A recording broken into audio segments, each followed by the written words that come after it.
Halo guys. Jadi di sini kelompok 2 mikrobiologi mau mengunjungi stand KMI di Universitas Tidar. Kita akan mengunjungi stand-stand yang berkaitan dengan mikrobiologi. Stay tune.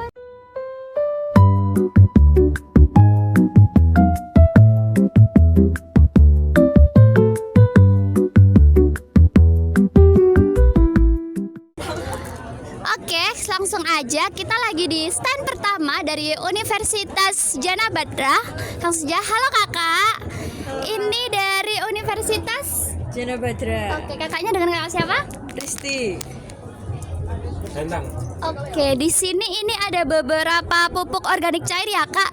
Bisa minta tolong untuk dijelaskan?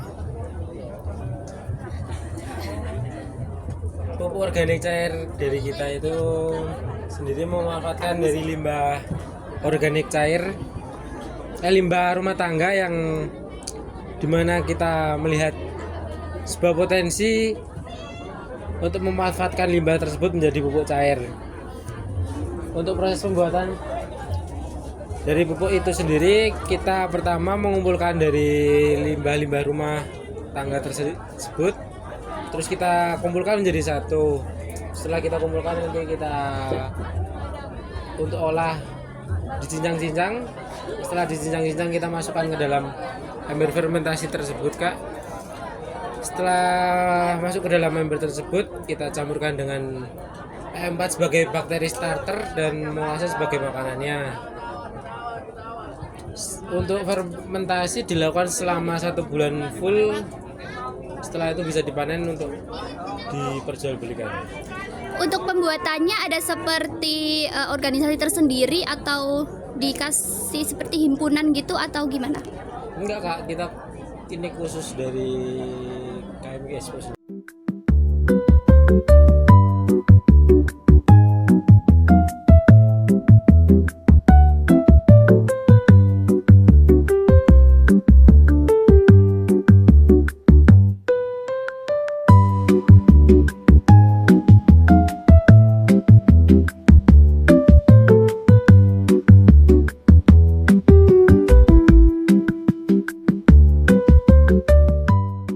Dari kelompok 2 mikrobiologi. Di sini kita ada di stand mana nih?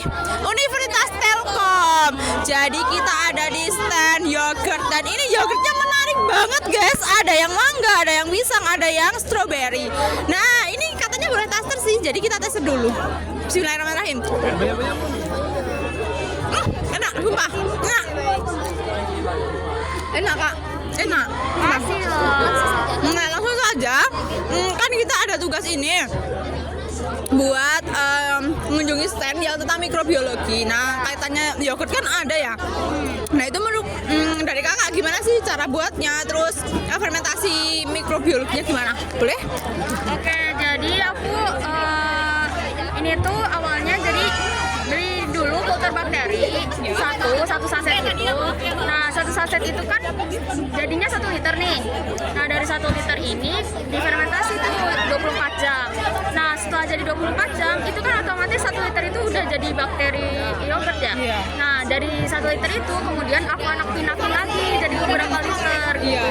Jadi si 1 liter itu jadi kultur bakteri juga kan. Nah, setelah itu udah selesai proses fermentasi 24 jam, itu kita di-press selama 8 jam untuk mendapatkan tekstur seperti es krim gitu. Karena kita kan ini lebih thick ya daripada Greek yogurt. Iya. Terus Kak, ini kan aku tadi udah nyobain ada apanya? Buahnya, sari-sari buahnya itu gimana sih buat nambahinnya? Buat selainya. Iya, itu gimana? Jadi kita selainya juga bikin sendiri. Jadi terutama strawberry sih kita kerja sama petani gitu di Ciwidey. Kita ngambil langsung dari Ciwidey, terus kita olah stroberinya dijadiin selai. Terus kita dikasih gula tambahan tapi cuma sedikit aja karena buahnya tuh udah manis. Kalau apa manisnya sendiri tuh pakai stevia atau gula biasa, Kak? Kalau kita pakai gula biasa, tapi karena buahnya udah manis, kita tuh beneran cuman kayak biar si buahnya tuh nggak asem aja atau kayak kadang kan ada buah yang diolah malah jadi kayak obat ya. Nah, ya itu jadi terus ditambahkan masyarakat Indonesia lebih suka yang manis ya. Jadi untuk menyesuaikan sih. Oke, terus kalau buat penjualan sendiri ini gimana Kak? Kalau dari tim Universitas Telkom ini penjualannya ini pemasarannya gimana? Kalau pemasaran ya, lebih ke pemasaran itu kita ke fokusnya good offline. Jadi kalau ada CFD dapur tuh dia suka pada lari. Nah, itu kan biasanya capek ya. Nah, kalau misalnya kita makan ini, satu cup ini, itu tuh sebenarnya udah kenyang. Jadi kalau misalnya lapar nih habis lari, kan pasti capek tuh, lapar. Nah, makan ini tuh udah kenyang satu ini.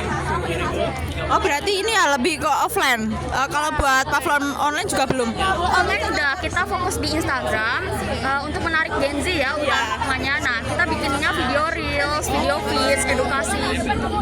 Kalau boleh tahu ini sejak kapan sih Kak buat yogurt ini? Kita sebenarnya tuh udah dari tahun 2024, itu R&D-nya udah dari tahun lalu.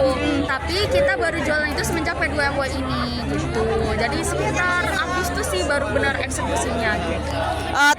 Terus menurut Kakak ya eksekusi dari buat yogurt itu susah nggak sih? Soalnya kan tetap kita kan bergantung sama mikroba itu ya. Jadi susah nggak menurut Kakak?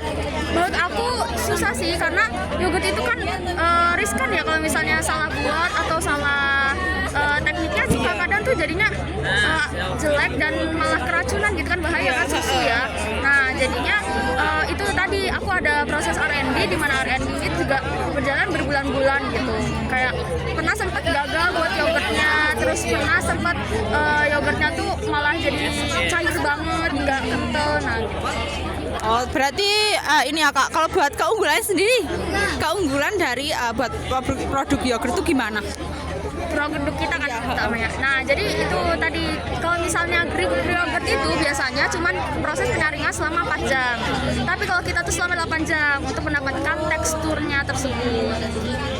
Oh, ternyata produk yogurt ini menarik banget teman-teman dan pembuatannya juga begitu agak ribet ya, tapi kan kita ambil dari manfaatnya yogurt ini.